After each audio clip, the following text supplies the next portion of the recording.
우리 삶에 보이지 않는 손처럼 작용하면서 경제를 움직이는 힘, 네, 바로 통화정책 이야기인데요. 이게 좀 복잡해 보일 수 있지만 오늘 제가 그 역사를 아주 명쾌하게 한번 파헤쳐 보겠습니다. 자, 한번 생각해 보세요. 저 멀리 중앙은행에서 결정하는 그 기준 금리가 도대체 어떻게 바로 내 대출 이자, 내 예금 통장에 직접 영향을 주는 걸까요? 그쵸? 궁금하지 않으세요? 바로 이 질문에서부터 오늘 이야기를 시작해 볼까 합니다. 네, 모든 국가 경제에는 이 거대한 배의 조종관 같은 것이 필요합니다.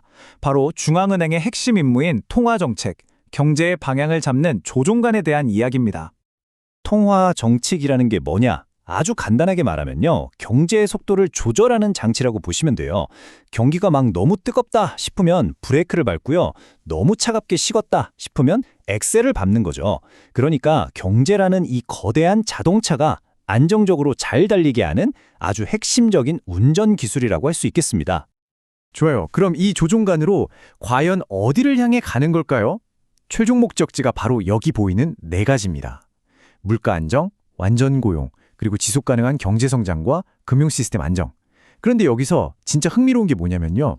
이 목표들이 가끔 서로 부딪힌다는 거예요. 이쪽으로 가려는데 저쪽에서도 오라고 하고 막 네 방향으로 동시에 가려는 것과 같달까요? 그래서 중앙은행의 역할이 정말 어려운 겁니다. 자, 이제부터는요, 본격적으로 역사 속으로 한번 들어가 보겠습니다.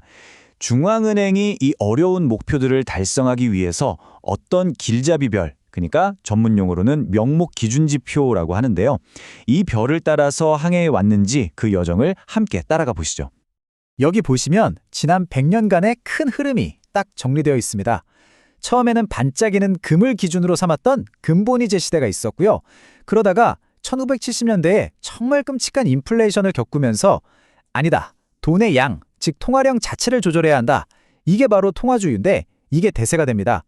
그리고 1990년대부터는 한 단계 더 나아가서 최종 목표인 물가 상승률 그 자체를 직접 겨냥하는 방식으로 진화하게 된 거죠. 네, 1970년대 스태그플레이션이라고 해서 경제는 멈췄는데 물가는 폭등하는 정말 최악의 상황이었거든요. 이 거대한 혼란 속에 등장한 구원투수가 바로 이 통화주의였습니다. 아이디어는 놀라울 정도로 단순 명쾌했어요. 경제의 모든 문제는 결국 돈의 양 때문이다. 그러니까 돈의 공급만 딱 통제하면 인플레이션은 무조건 잡을 수 있다. 이런 강력한 믿음이었던 거죠.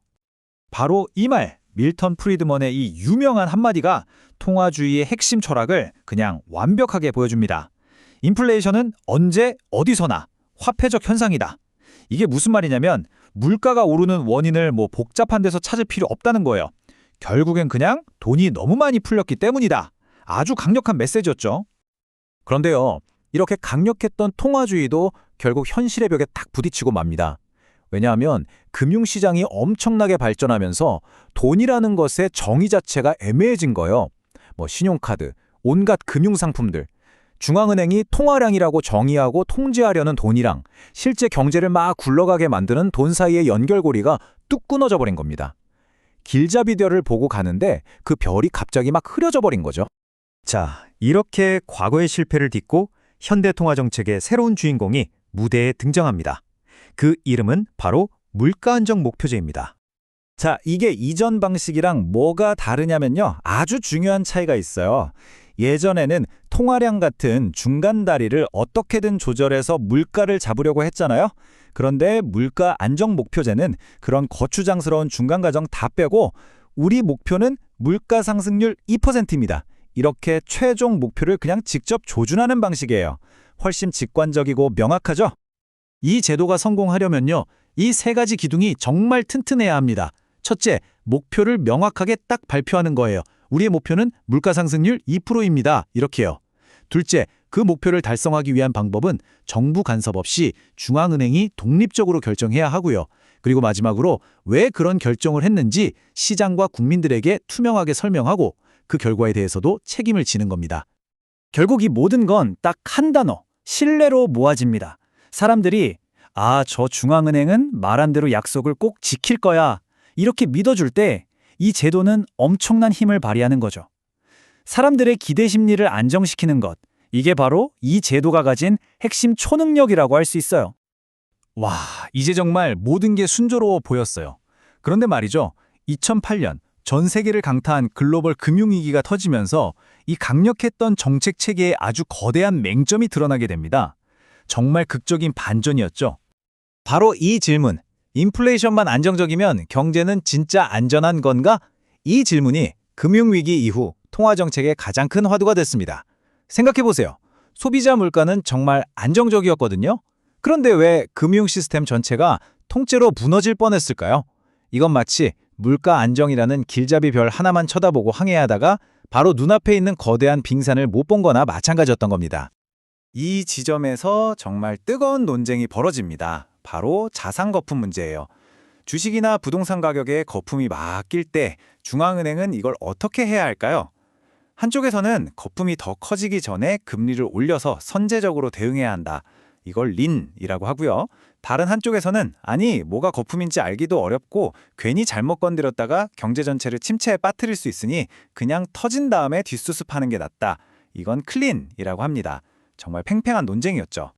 금융위기 이전까지만 해도 사후 처리, 즉 클린 방식이 대세였습니다. 이걸 당시 연준 의장이었던 앨런 그린스펀의 이름을 따서 그린스펀 독트린이라고 불렀어요. 논리는 간단해요.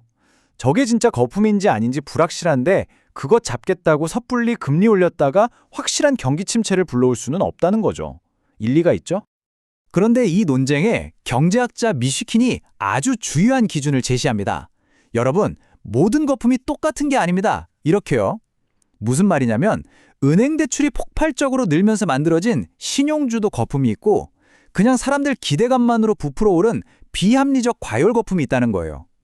후자는 터져도 그냥 그 시장만 좀 아프고 말지만 전자는 터지는 순간 금융 시스템 전체를 마비시키는 이건 거의 핵폭탄급이라는 거죠.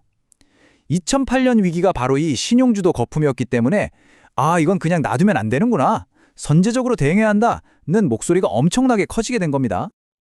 자, 그럼 이제 마지막으로요.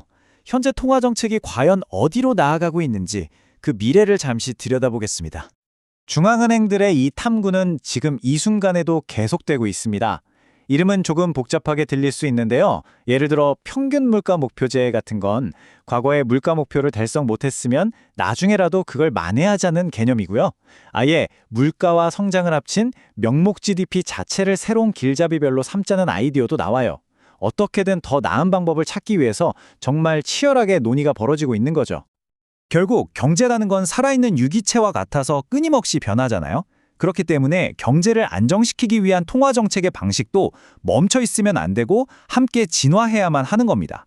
어쩌면 완벽한 하나의 정답, 그런 건 없을지도 몰라요. 하지만 더 나은 길잡이 별을 찾으려는 이 끊임없는 탐구야말로 우리 경제를 더 안정적인 미래로 이끌어가는 가장 중요한 동력이 아닐까요?